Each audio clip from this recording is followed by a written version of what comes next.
comme Hubert a dit, je vais faire une petite présentation sur quand et pourquoi créer une application mobile, et à la fin j'aurai aussi une petite partie sur comment, mais je ne passerai pas trop de temps là-dessus parce que c'est en général pas la partie la plus importante. Ah, puis j'ai oublié d'appuyer sur. Essayez de parler plus fort. Vous pouvez parler un peu plus fort là, j'ai pas la télécommande mais Il n'y a pas de télécommande, c'est là le problème. Alors je vais commencer par quelques stats. Normalement vous avez un beau graphe, imaginez une slide derrière moi, il y a un beau graphe. Et en fait ce que je voulais montrer c'était le taux de progression d'équipement en smartphone des Français qui en 2011 était à 17% et qui en 2017 était à 73%. Donc les 3/4 des Français aujourd'hui ont un smartphone sur eux. Ça fait quand même un beau marché à adresser si vous voulez vendre quelque chose. L'outil préféré des Français pour se connecter à Internet. Alors ce qui m'a étonné, c'est que l'ordinateur est quand même encore à 38%, la tablette à 7%. La tablette est en baisse, c'est assez intéressant. Les téléphones sont à 42%. Donc quand vous vous connectez à Internet, en général, c'est avec votre téléphone. Et c'est quand même quelque chose d'important à retenir si vous voulez justement interagir avec vos clients sur le web. Il faut savoir que, en gros, 1 fois sur 2, ce sera sur une technologie mobile et pas sur un écran desktop. Alors pourquoi créer une app ? L'homme est paresseux. Quelque chose à savoir, c'est que votre ordinateur est loin. Il est dans le bureau, là-bas, au fond du salon. Il va falloir que vous vous leviez, que vous marchiez, vous vous asseyez, peut-être mettre votre mot de passe, mettre l'adresse. Alors que votre téléphone est dans votre poche, vous le sortez, vous appuyez, l'application se lance et l'information est là directement. Donc vous n'avez pas bougé. Donc c'est quand même très important à savoir. C'est l'être humain étant paresseux et les applications smartphones de ce côté-là sont parfaites pour adresser ce problème. Et l'autre chose, c'est que les smartphones ont quand même des capacités assez uniques. Entre vous géolocaliser, pouvoir prendre une photo, pouvoir reconnaître du texte dans une photo, j'oublie encore, il y a d'autres capteurs, mais il y a quand même beaucoup de choses que les téléphones peuvent faire qu'un desktop ne pourra pas faire pour vous. Et donc par exemple, si vous devez prendre une photo et l'envoyer quelque part, si vous devez passer par votre ordinateur, en général, ça veut dire que vous allez prendre la photo soit avec votre appareil photo ou même avec votre téléphone et avoir à le brancher dans votre ordinateur après pour ensuite l'envoyer par un site web. Vous remarquez qu'il y a quand même beaucoup de friction dans tous ces scénarios que les téléphones portables résolvent très très facilement. Alors concrètement, d'un point de vue business, pourquoi créer une application mobile ? Parce que c'est quand même pour ça que vous êtes là. Alors une des premières choses que vous pouvez faire, c'est augmenter vos ventes. Et je vous donnerai des stats sur comment les smartphones peuvent vous aider de ce côté-là. Je dois bien avouer que quand j'ai vu les stats, j'étais assez impressionné. Donc je vous en dirai plus tout à l'heure. L'autre chose que vous pouvez faire, c'est augmenter la satisfaction de vos clients. Ce qui peut être dur de quantifier en euros, mais je suis sûr que pour pas mal d'entreprises, ils sont capables de faire un lien entre les deux. Et là aussi, j'ai un exemple où ils ont augmenté la satisfaction de leurs clients et augmenté leur business derrière grâce à l'application mobile. Après, gain de productivité. Et le dernier exemple que j'aurai, c'est opération marketing, parce qu'il y a quand même pas mal d'applications qui sont purement marketing dans les stores. Et pour les marques, c'est quand même assez utile de pouvoir monter leur image. Alors, augmentez vos ventes. La première stat que j'ai à vous donner, c'est pour les sites, pour les entreprises qui font de l'e-commerce. Pour celles qui investissent dans un site web et dans une application mobile, 47% de leurs ventes viennent de l'application mobile. Donc si vous n'avez pas d'application mobile, vous prenez le risque que ces 47%, elles aillent sur vos sites web mais que ça ne leur convienne pas et qu'elles aillent ailleurs, ou que tout simplement vous n'avez pas d'application mobile et ils ne viennent même pas vous voir. Alors je ne dis pas forcément que c'est 47% que vous allez perdre, mais je peux garantir que vous allez au moins augmenter de 10% derrière parce que y a toute cette population qui n'aime pas forcément les sites web et qui veut passer par les applications mobiles. La statistique sur l'augmentation des ventes qui m'a vraiment épaté, c'est que le taux de conversion dans une application mobile pour une application e-commerce est 3 fois plus élevé qu'un site web. Il faut bien vous dire qu'un des plus gros problèmes sur les sites web, c'est l'abandonnement des paniers.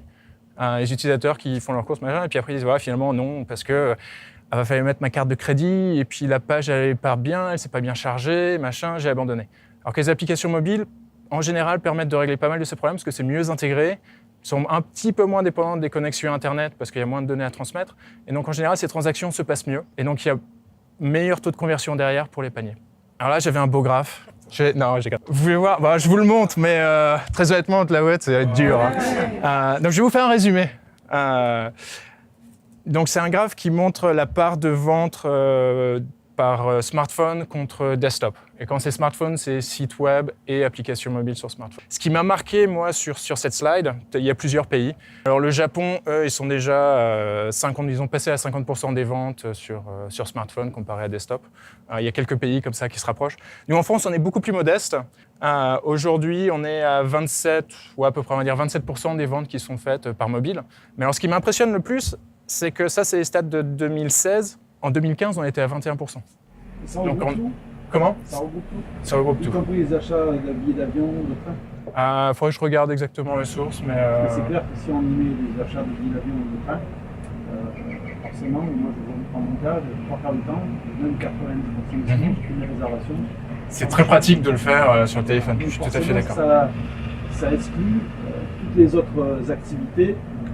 C'est pas que ça les exclut, mais ça les minimise. Parce qu'aujourd'hui, on est de nombreux chefs d'entreprise à acheter nos billets d'avion et de train. Ouais. C'est ça. Et tout simplement parce que c'est plus pratique, c'est plus facile d'aller sur votre bureau, ainsi vous pouvez le faire. Voilà. Et forcément, ça minimise les achats impulsifs, comme on disait, ou les achats, que ce soit Wish, etc. Et donc moi, ce qui me marque dans ces statistiques, c'est vraiment la progression qu'on a eue en France. Dans tous les pays, c'est la plus forte progression qu'ils ont eue cette année-là. Donc on est en phase pour rattraper d'autres pays qui sont devant. Et c'est aussi pour dire que c'est une opportunité pour les chefs d'entreprise français qui éventuellement n'ont pas encore fait cette transition vers le mobile, pour se dire qu'il y a une opportunité là d'avancer et d'augmenter son chiffre d'affaires potentiellement. Alors je vais parler d'augmenter vos ventes, maintenant je vais vous parler d'augmenter votre productivité. Alors je vais vous prendre l'exemple d'une entreprise aux États-Unis qui vendent des fournitures médicales. Et en fait, dans leur entrepôt où ils recevaient le matériel qu'ils allaient vendre, était une époque quand la palette arrivait, ils avançaient avec leur feuille de papier, leur stylo, ils regardaient sur le côté, ils disaient alors j'ai ça, j'ai ça, j'ai ça. Et après ils retournaient au PC et ils faisaient bon alors j'ai ça, j'ai ça, j'ai ça. Et ils se sont dit c'est quand même pas super. Alors ils ont commencé par faire une application mobile où ils pouvaient aller devant la palette et taper au fur et à mesure. Ils se sont rendu compte, bon, c'est bien, mais c'est pas génial. Surtout, ils se sont rendu compte qu'il y avait un code barre sur l'étiquette et ils se sont dit, bah, si on pouvait le scanner et que ça enregistrait directement, ce serait génial. Et là, ils ont commencé à regarder les scanners dédiés et ils ont dit, oula, ça coûte cher. En plus, il faut faire beaucoup de logiciels derrière pour l'intégrer. Quand ça casse, il faut le remplacer. Et là, ils se sont dit, ah, on peut acheter un petit smartphone là, pour 100 € d'occasion ou des vieux modèles, un petit lecteur de scanner pour 100 €, et ça fait la même chose. Un petit logiciel qui va avec. Éventuellement, ces téléphones, on peut les utiliser pour autre chose aussi. S'il y en a un qui casse, bon, c'était 100 €, on en rachète un, c'est pas grave. Et donc, ils sont passés de prendre des heures, justement, à faire l'arrivée de ces marchandises, à le faire en quelques minutes. Le temps de faire un scan, vérifier que tout a l'air bien, hop, et après, on fait rentrer la palette. Je peux vous poser une question, on peut vous interrompre? Je sais pas, Hubert, si tu veux garder les questions pour la fin. Oui. Allez-y. Pourquoi un petit scanner et pas la photo? Parce que c'était un code barre. Et donc, un scanner à code barre, ça marche tout aussi bien. Et à l'époque, je sais pas, oui, ils auraient pu faire le scan directement. Je n'ai pas discuté avec eux, donc je peux pas vous dire. L'autre chose que vous pouvez faire, augmenter la satisfaction de vos clients. Donc, une entreprise par aux États-Unis qui s'occupe de donner des services aux entreprises lors des trade shows. Donc, si vous avez déjà fait des trade shows, vous savez qu'il y a des halls de conférences qui sont assez énormes. Et si vous êtes en train de mettre en place votre stand et que vous avez une question et que vous devez aller marcher au service client qui est là-bas à l'autre bout, parce que la connexion Internet n'est pas forcément super, et puis vous avez des questions, et vous savez que vous allez faire beaucoup d'allers-retours et vous allez perdre beaucoup de temps. Et donc cette entreprise s'est dit, on veut résoudre ce problème. La première chose qu'ils ont fait, c'est qu'ils ont embauché pas mal de monde et ils ont mis sur le sol. Et ils ont dit, dès qu'il y a une question, vous répondez et ça résoudra tous les problèmes. Et en fait, ils ont commencé par ça et ils se sont rendus compte que les gens préféraient résoudre leurs problèmes eux-mêmes. Et c'est là qu'ils ont dit, ok, alors on va faire une application mobile. Et donc l'application mobile, les gens pouvaient trouver des informations, commander des services et en fait faire tout ce qui est self-service. Il y avait un intermédiaire qui a été rajouté là, qui n'était pas nécessaire, qui frustrait les gens parce qu'il fallait que les gens leur parlent, leur expliquent quel était le problème. Et tout ce que la personne faisait, c'était taper sur le téléphone ou sur le PC qu'il avait pour faire passer l'information. Et aussi à la sortie du show, plutôt que d'avoir faire la queue pour dire c'est bon, j'ai tout rangé, je peux partir, et maintenant dans l'application, vous appuyez sur un bouton, ça dit j'ai fini, vous pouvez partir, et après il y a quelqu'un qui vient vérifier que tout va bien, et voilà, vous n'avez pas à faire ces allers-retours constants. Ils ont augmenté leur satisfaction client de 300%. Je vous laisse imaginer ce que ça peut vouloir dire pour un business d'augmenter la satisfaction de 300%. Tout ça parce qu'ils ont enlevé des barrières, ils ont enlevé des frictions, ils ont rendu tous les processus autour des trade shows beaucoup plus faciles. Gain de productivité. Une compagnie de distribution des eaux qui un jour s'est dit on veut que nos utilisateurs puissent être plus engagés, puissent faire plus de self-service et ainsi de suite. Et en fait, ce qu'ils voulaient, c'est que les utilisateurs puissent payer leurs factures, puissent évaluer leur consommation d'eau et puissent rapporter les problèmes éventuels sur le réseau d'eau. Voilà, je fais un petit tour, il y a une borne à incendie qui est en train de fuir, je voudrais dire à la compagnie des eaux qu'il y a un problème. Et en fait, ils ont créé cette application et ce qu'ils se sont rendus compte, c'est que ça a réduit le nombre d'appels à leur call center, Comment on dit call center en français? Centre d'appel. Centre d'appel, merci. Et si vous êtes un peu familier avec ce business, vous savez que rien qu'un appel, c'est quand même assez cher. Et donc, si vous pouvez réussir à descendre le nombre d'appels que vous avez, c'est rien que là, c'est de l'argent économisé.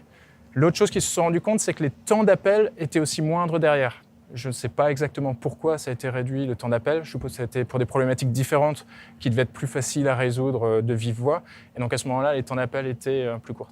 Et après, le fait d'avoir une application mobile leur a aussi permis de transitionner beaucoup plus de personnes vers les documents électroniques que vers le papier. Et donc, ils ont fait des économies de coûts autour de l'impression de toutes les communications qu'ils pouvaient envoyer à leurs clients après.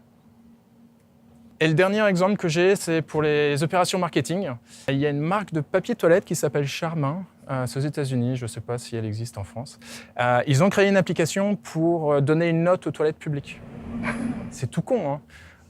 C'est un service que beaucoup de gens aiment bien aux États-Unis. Ils ont un nom tout mignon et ainsi de suite. La seule pub qu'ils ont, c'est que sur l'écran de lancement, voilà, ça met le nom de la marque. La prochaine fois que les gens vont au magasin pour acheter du papier toilette, le logo, ils s'en souviennent, le nom, ils s'en souviennent. Je crois que c'était en 1 mois ou 2 mois, ils ont eu 100 000 téléchargements et 1 millier de revues positives sur le store Android. Ce qui n'est pas négligeable. Et ce qui, d'un point de vue communication, il y a beaucoup d'entreprises qui essaient de trouver un moyen différent de faire leur pub aujourd'hui. C'est un moyen assez efficace. L'application qu'ils ont créée, ce n'est pas une application à 1 million d'euros.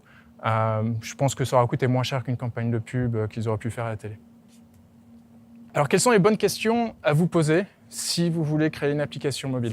La première question, c'est dans quelle situation vos clients, vos employés ne sont pas devant leur ordinateur? Parce que le téléphone, je crois que la statistique, c'est qu'il est dans un rayon de 2 mètres 90% du temps. Votre ordinateur, par contre, comme je disais tout à l'heure, il peut être plus loin. Dans ce qu'il y a des moments où vos employés, justement, sont en situation de mobilité et d'utiliser un ordinateur n'est pas une chose pratique. La deuxième question, c'est dans quelle situation vos employés ou utilisateurs manquent d'informations.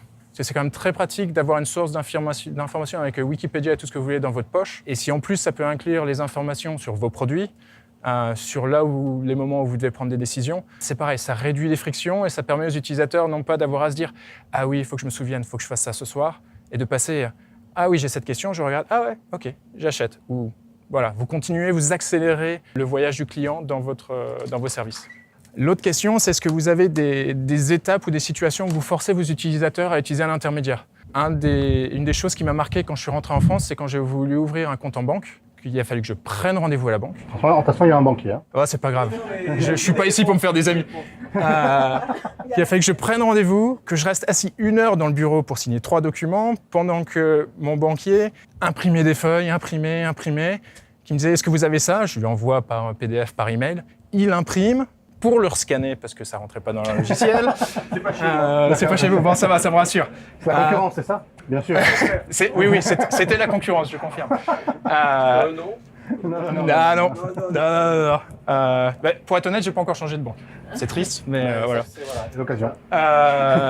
Donc voilà, j'ai eu un intermédiaire. Par contre, je sais qu'il y a des banques en ligne aujourd'hui où en 10 minutes, 5 minutes, je peux créer un compte et ça ira beaucoup plus vite.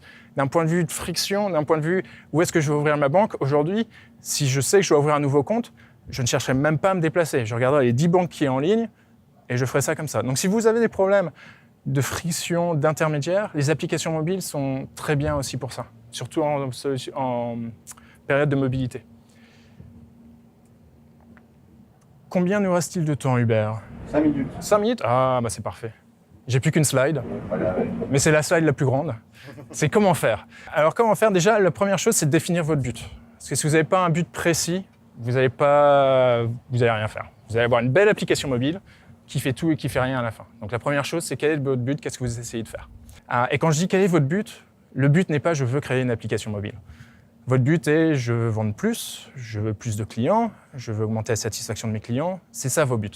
Parce qu'avoir une application mobile, en soi, ça n'aidera pas votre business. Après, il faut que vous définissiez l'utilisateur que vous visez.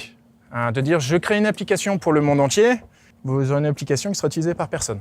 Parce que, comme dans vos business aujourd'hui, il faut que vous ayez une certaine position, que vous adressiez à un certain marché. C'est pareil pour les applications mobiles.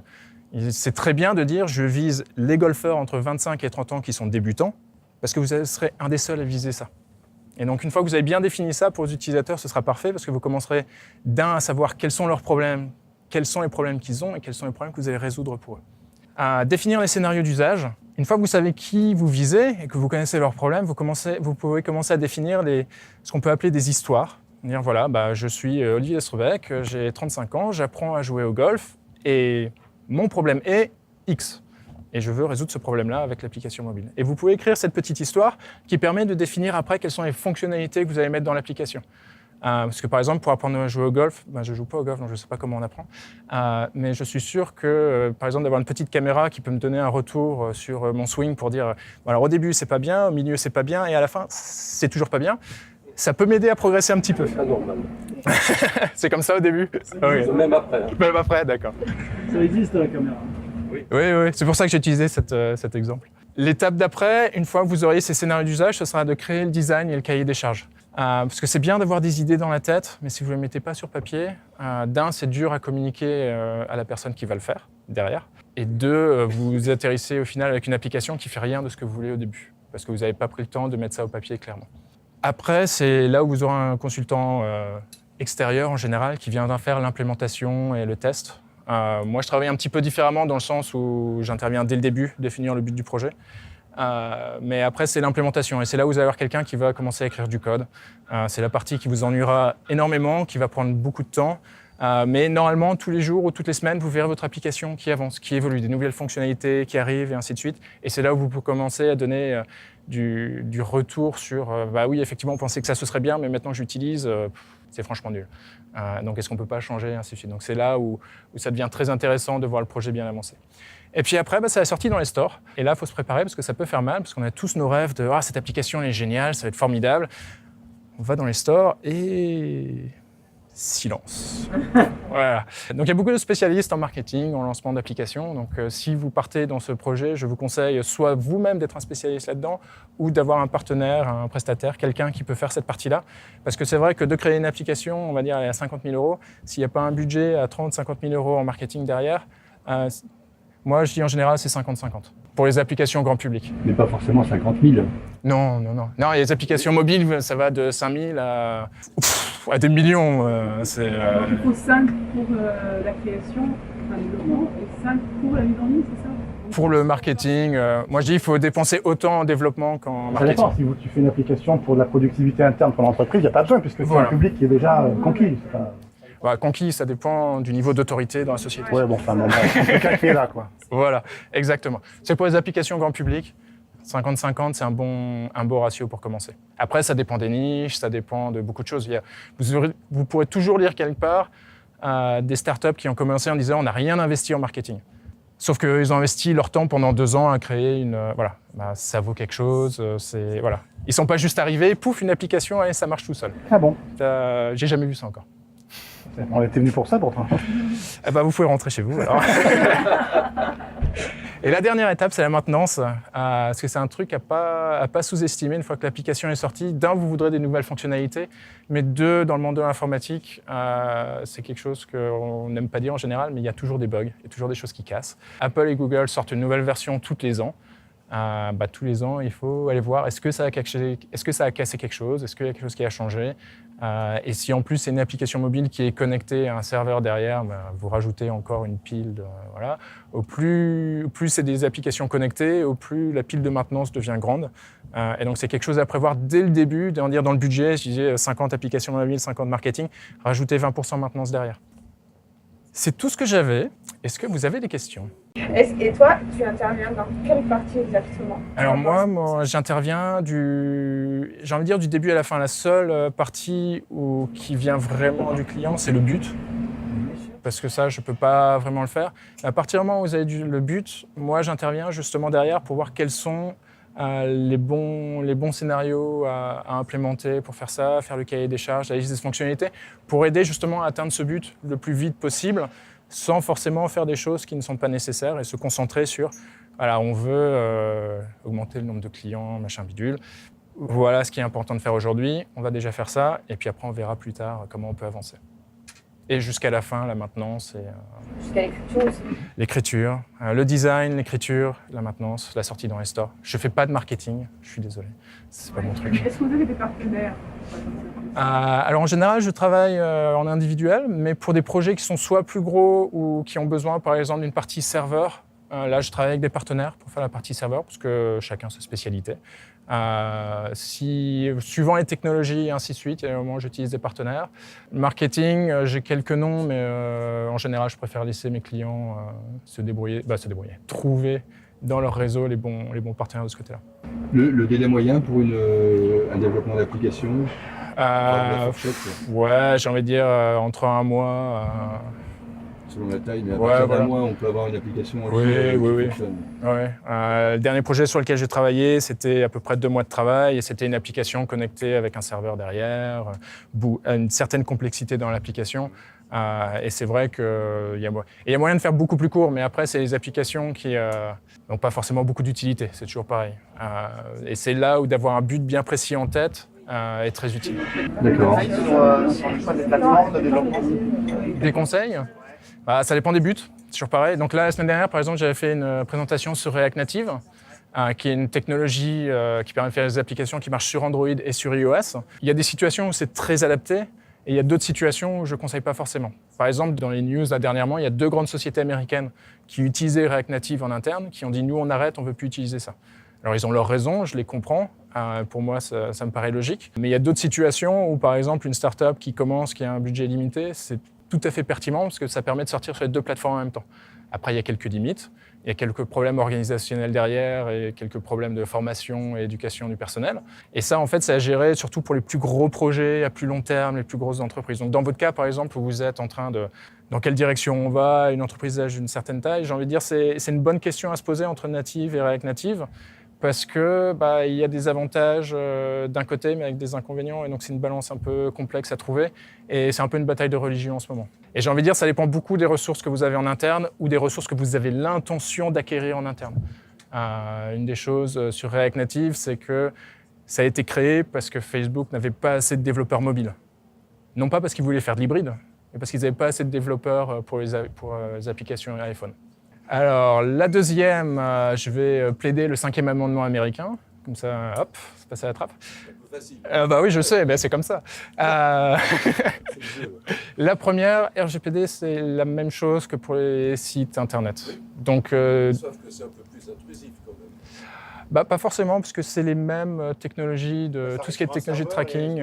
Voilà. Voilà. Puis de toute façon, en septembre, nous avons une matinale sur la RGPD. Oui. Donc, On attend avec impatience. voilà. Et donc, il y aura une partie application mobile. Vite, envoie un email. Je veux dire, c'est exactement la même problématique. Et en général, une application mobile ne vit pas toute seule. Elle vit en général avec un site web qui va à côté. Et donc, c'est les mêmes problèmes de stockage de données. Où est-ce que ces données vont, et comment doit-elle être protégée et quel consentement doit être demandé. Alors, une des choses qui est relativement bien du côté iPhone et Android aussi, c'est qu'ils demandent les permissions avant d'avoir accès aux photos, à la géolocalisation. Et ils commencent à rajouter de plus en plus justement de barrières à ces choses-là pour être sûr que ces informations ne soient pas utilisées par n'importe qui. Alors après, voilà, ça reste encore le Far West. Ça ne facilite pas la fluidité. La fluidité du transfert d'informations ? De l'appli elle-même. Ah oui. Le premier coup uniquement. Voilà. Mais la sécurité, la protection des données, tous ces sujets sont des sujets qui, d'un point de vue ergonomie, ne sont pas très bien, parce que ça va être toujours de la friction ajoutée. Le but étant de se dire, à long terme, ça peut être plus utile de protéger ces données et éventuellement d'avoir ces frictions dans le truc. Alors après, une mauvaise façon de le faire dans les applications mobiles, c'est quand l'application démarre et de dire oh, je veux accès aux photos, je veux accès au micro, je veux accès aux contacts, je veux accès à ça. Alors que vous venez à peine de lancer l'application. La bonne façon de le faire, c'est que vous avez une fonctionnalité de dire bah voilà, vous voulez envoyer un email, ok, parfait, on lance l'application. Mais si vous pouvez pouvoir compléter les contacts automatiquement, il faut que j'ai accès au carnet d'adresse. Et là, dans ce flow-là, vous vous posez à peine la question de dire est-ce que je veux donner accès ou pas. C'est oui, effectivement, je ne veux pas avoir à les taper à chaque fois, donc ok, je donne. Donc ça, c'est vraiment une question d'ergonomie aussi, de comment aider l'utilisateur à prendre les bonnes décisions. Très bien. Bravo. Merci beaucoup. De rien. Merci.